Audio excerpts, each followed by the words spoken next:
klaar, soos geskryf deur Deurlag. Ou groot leeu lê en hyg na sy asem.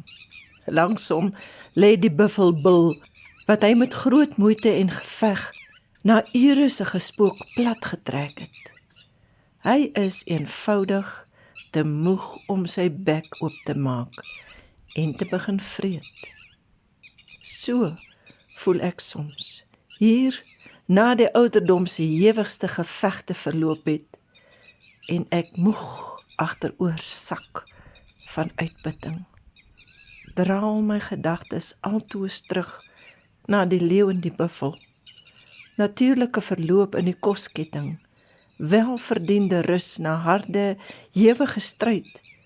So sal dit wees, tot alles is volbring.